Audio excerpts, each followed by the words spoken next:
حضرت حمزہ رضی اللہ تعالیٰ عنہ کا کفن۔ حضور اقدس صلی اللہ علیہ وسلم کے چچا حضرت حمزہ رضی اللہ تعالیٰ عنہ غزوہ احد میں شہید ہو گئے اور بے درد کافروں نے آپ رضی اللہ تعالیٰ عنہ کے کان، ناک وغیرہ اعضاء کاٹ دیے اور سینہ چیر کر دل نکالا اور طرح طرح کے ظلم کیے۔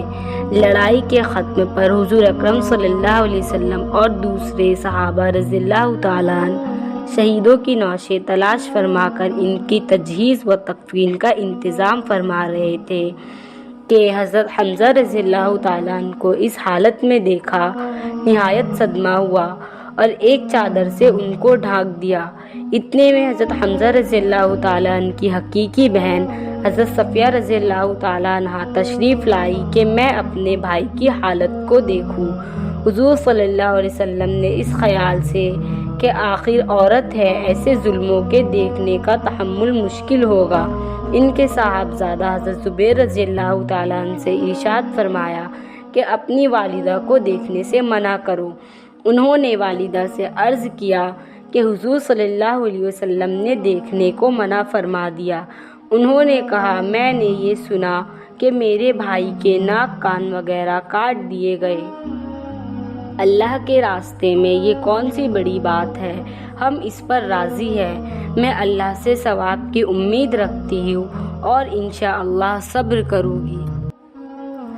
حضرت زبیر رضی اللہ تعالیٰ عنہ نے حضور صلی اللہ علیہ وسلم سے جا کر اس کلام کو ذکر کیا تو حضور صلی اللہ علیہ وسلم نے اس جواب کو سن کر دیکھنے کی اجازت عطا فرما دی۔ آ کر دیکھا، انا للہ پڑھی اور ان کے لیے استغفار اور دعا کی۔ ایک روایت میں ہے کہ غزوہ احد میں جہاں نعشیں رکھی ہوئی تھی، ایک عورت تیزی سے آ رہی تھی۔ حضور صلی اللہ علیہ وسلم نے فرمایا، دیکھو عورت کو روکو۔ حضرت زبیر رضی اللہ تعالیٰ عنہ کہتے ہیں، میں نے پہچان لیا کہ میری والدہ ہے۔ میں جلدی سے روکنے کے لیے بڑھا مگر وہ ایک گھونسا میرے مارا اور کہا، پرے ہٹ۔ میں نے کہا کہ حضور صلی اللہ علیہ وسلم نے منع فرمایا ہے تو فوراً کھڑی ہو گئی۔ اس کے بعد 2 کپڑے نکالے اور فرمایا کہ میں اپنے بھائی کے کفن کے لیے لائی تھی کہ میں ان کے انتقال کی خبر سن چکی تھی، ان کپڑوں میں ان کو کفنا دینا۔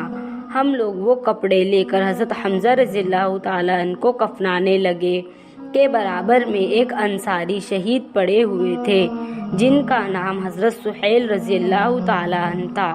ان کا بھی کفار نے ایسا ہی حال کر رکھا تھا جیسا کہ حضرت حمزہ رضی اللہ تعالیٰ عنہ کا تھا۔